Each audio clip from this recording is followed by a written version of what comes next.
Sienna Rhodes thought she knew everything about her husband Julian, until the night she received a call from the morgue, informing her that he'd been found murdered under a different name, with a past darker than she could ever imagine. Sienna Corvin had always believed she lived a quiet, ordinary life in the peaceful town of Elridge Falls. Nestled between forested hills and winding back roads, the town was the perfect place for people who wanted to be forgotten or never found. That was part of the charm that drew her and her husband, Maddox Corvin, to it 6 years ago. Maddox was a man of few words, always calm and composed. He worked the night shift as a security technician at a storage facility just outside town. It wasn't glamorous, but it paid the bills. They lived in a modest home near the edge of the woods, far from the noise and gossip of town life. Sienna spent most of her days working from home, managing a small online art shop that sold handmade jewelry and sketches. She wasn't a social butterfly and didn't have many friends in Elridge Falls, but she didn't mind. Maddox was her best friend, her protector, her world. He cooked dinner most nights, rarely left town, and never seemed to talk about the past.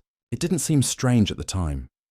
Sienna thought he was just someone who wanted to leave old scars behind. She never pressed him for stories about where he came from or what had happened before they met. The day everything changed started like any other. Rain drizzled from a grey sky, streaking the windows and soaking the pine trees outside. Sienna had been working on a new batch of jewelry in her studio when her phone rang. The caller ID was unknown. She hesitated before answering. On the other end was a voice she didn't recognize, calm, cold, official. It was the Elridge Police Department. They asked her to come down to the station immediately. When she asked why, the officer said it was about her husband.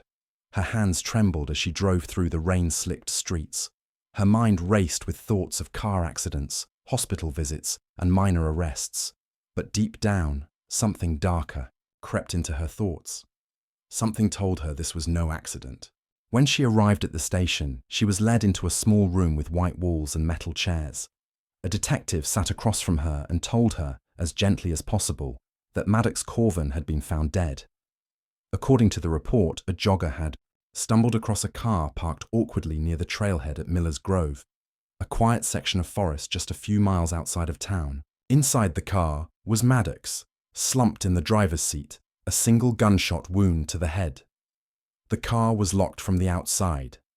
No weapon was found nearby, no sign of struggle, no fingerprints. Just one bullet, one man, and a lot of unanswered questions. Sienna sat frozen in her chair, unable to process what she had just heard. Her husband was dead. Murdered. But who would want to kill him? He had no enemies in Elridge Falls, barely any friends. He went to work, came home, and kept to himself. It made no sense. The police had already begun an investigation, and they warned her that they would need to ask her many questions in the days ahead. She nodded silently, unable to form words. That night, the house felt like a museum. Every room was too quiet, too still. The bed was half empty, the kitchen untouched, Maddox's coat still hanging on the hook by the door. Sienna tried to sleep, but every time she closed her eyes, she saw his face, or the version of it the police described. Lifeless, alone, in the middle of the woods.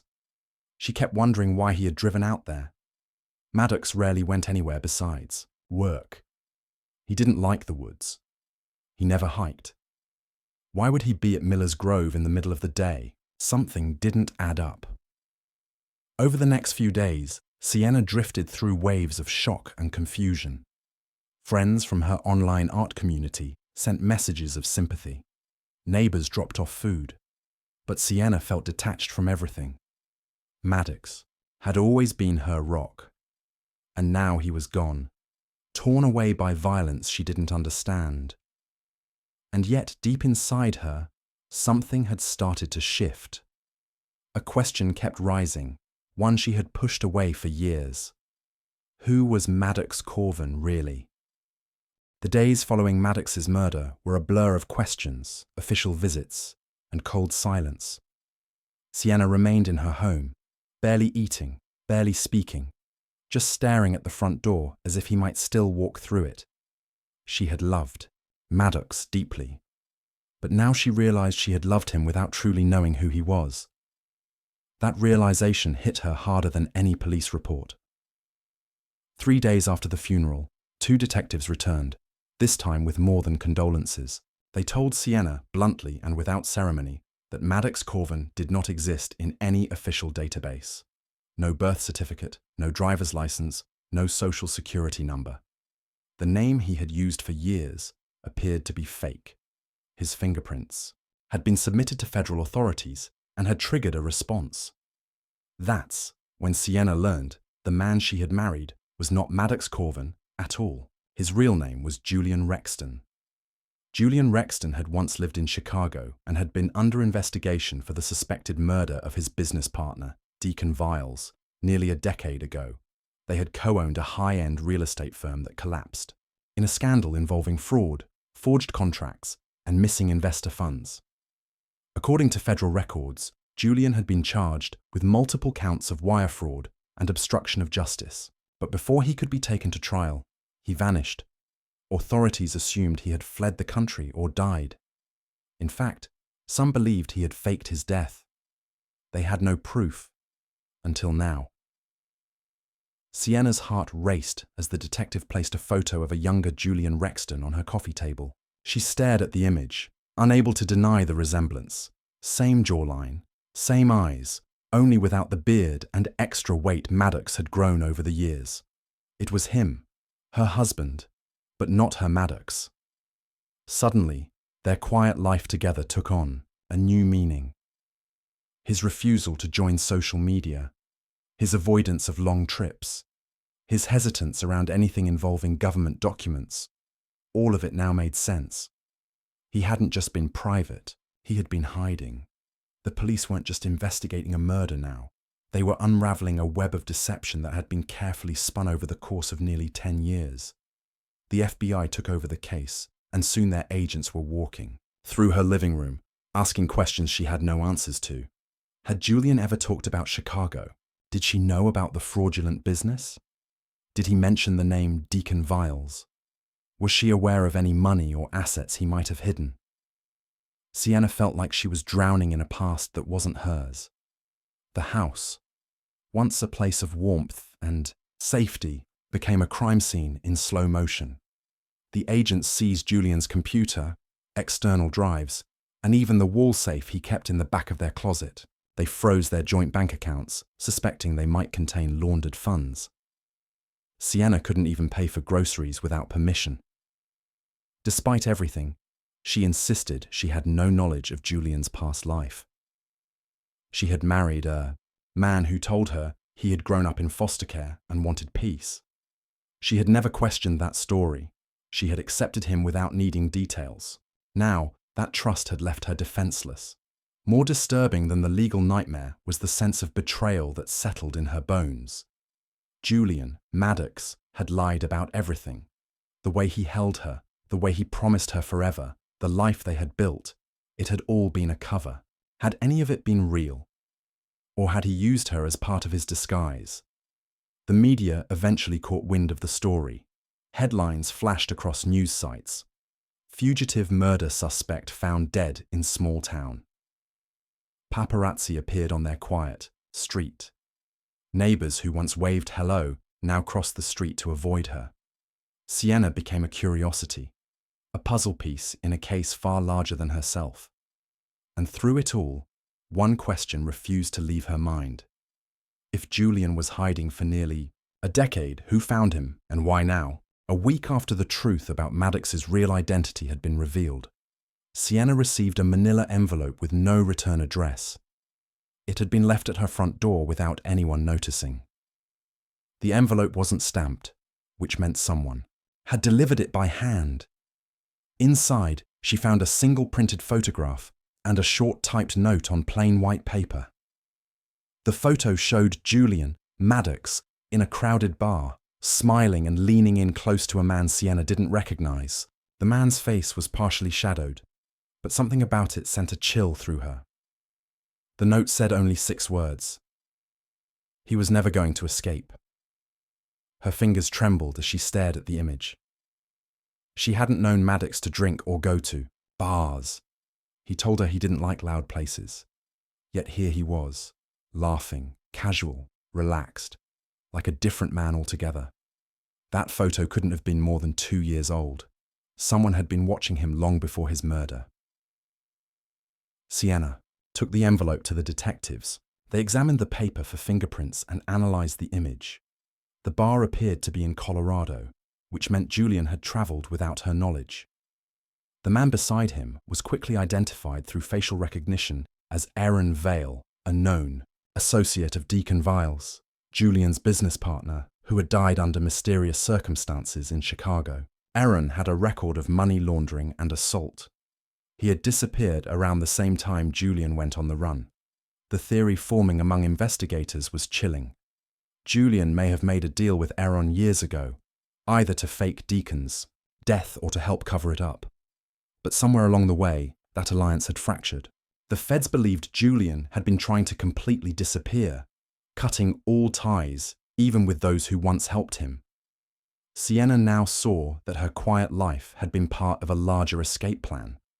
Julian had carefully chosen Elridge Falls because of its remoteness, but also because no one asked questions.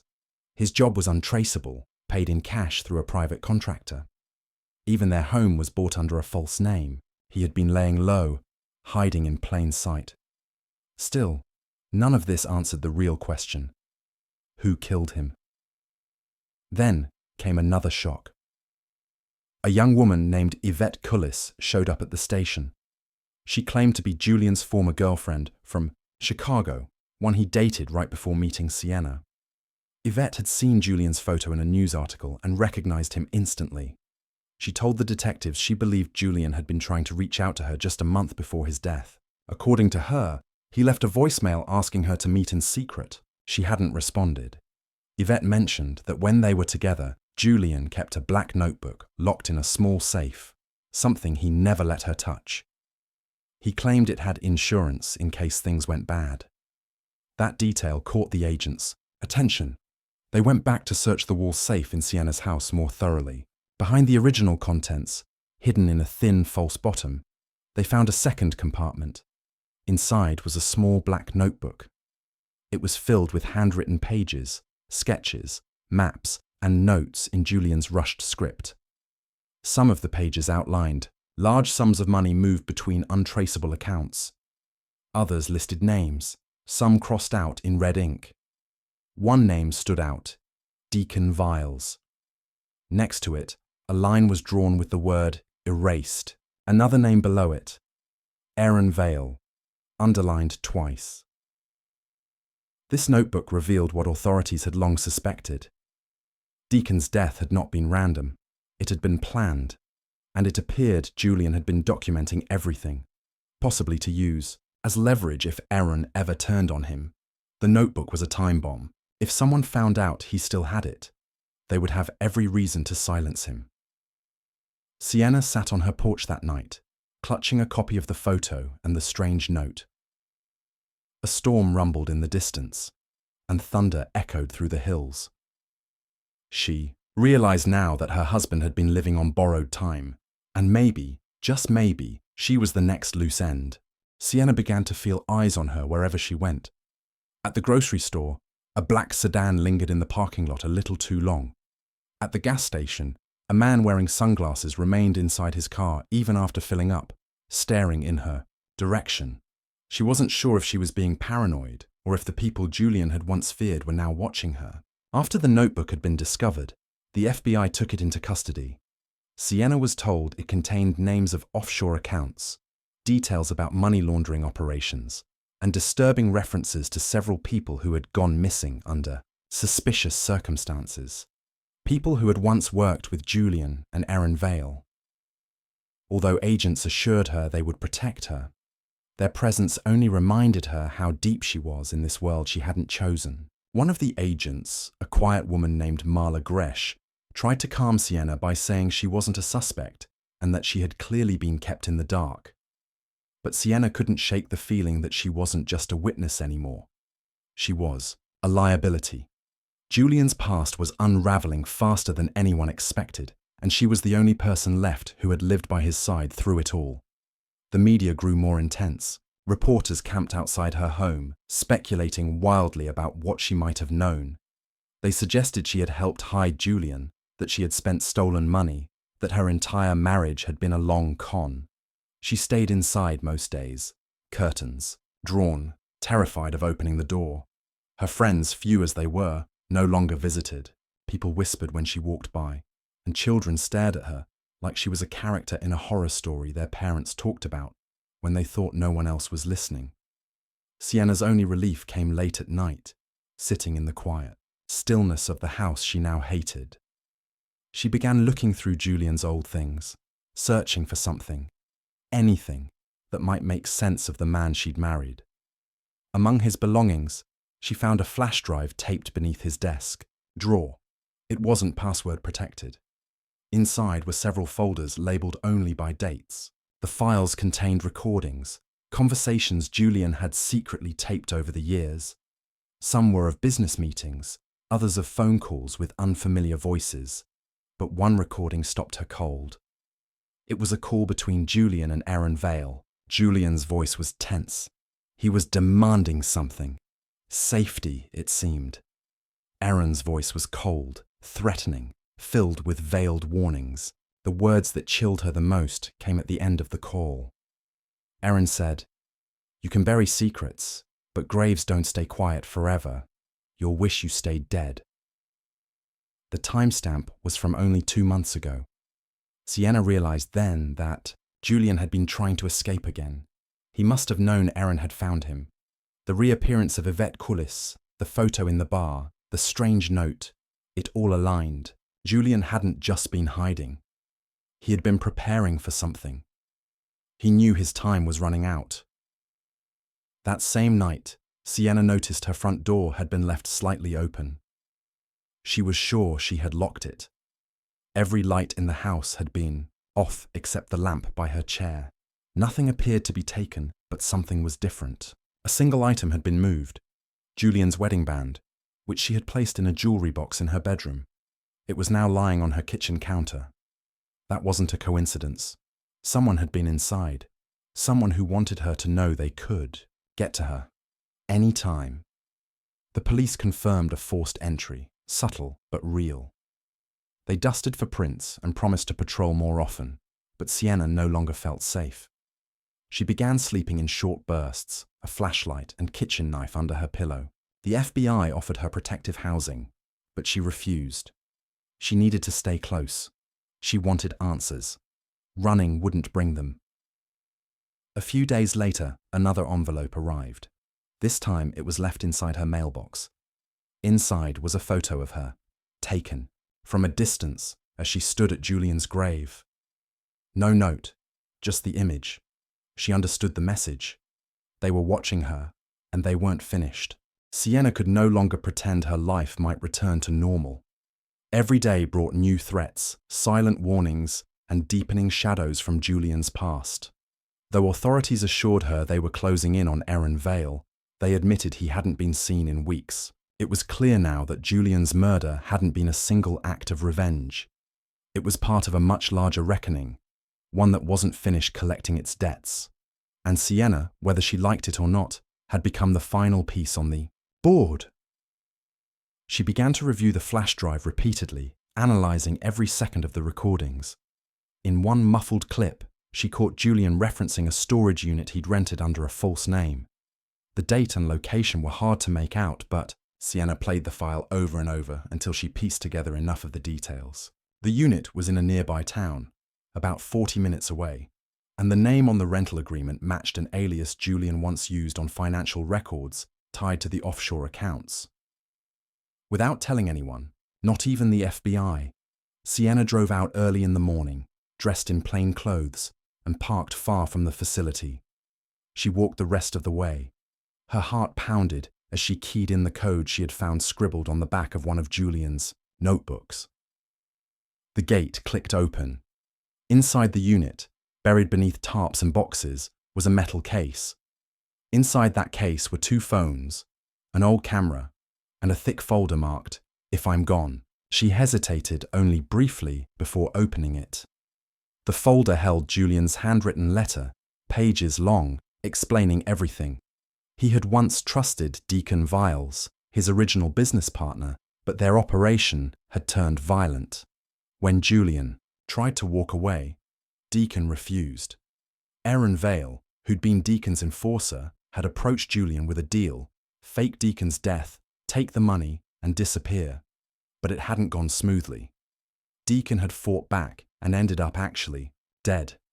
Eron used that to control Julian for years, threatening to expose him or worse, kill him. Julian had tried to outrun the past by running to Sienna, believing he could rebuild a life without blood and shadows, but the past had followed him.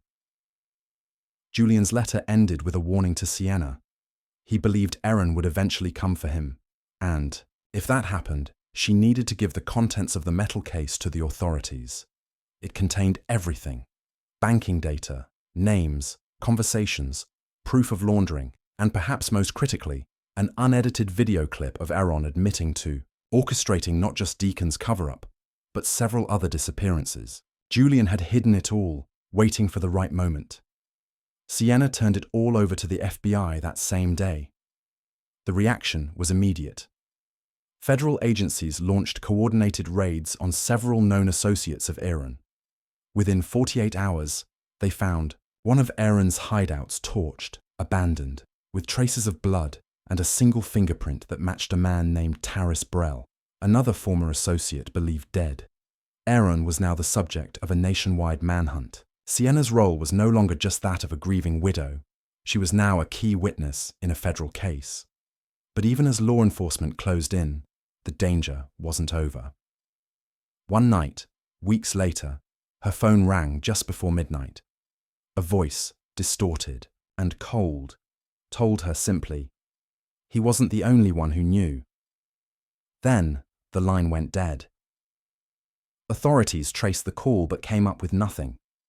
Sienna's protective detail was doubled. Still, she could no longer sleep in her home. She agreed to relocate temporarily, under federal protection. Before she left Elridge Falls for good, she visited Julian's grave one last time. The tombstone simply read, "Julian Rhodes, beloved husband." She stood there in silence. No tears left, no illusions remaining. She whispered a silent goodbye to the life she thought she had. A year passed. Eron Vale was finally found in a remote part of Mexico, living under a stolen identity. He resisted arrest, but agents brought him back to the US. The trial was lengthy and brutal, with Sienna's testimony proving vital. The recordings, the documents, and the evidence from the storage unit formed the backbone of the prosecution. Eron was convicted and sentenced to life without parole. Justice had come, but it hadn't brought peace. Sienna changed her name, moved to another state, and started over, carrying scars no one could see. The world thought the story had ended, but she knew better. Secrets like Julian's never disappeared. They simply went quiet, until someone else opened the wrong door.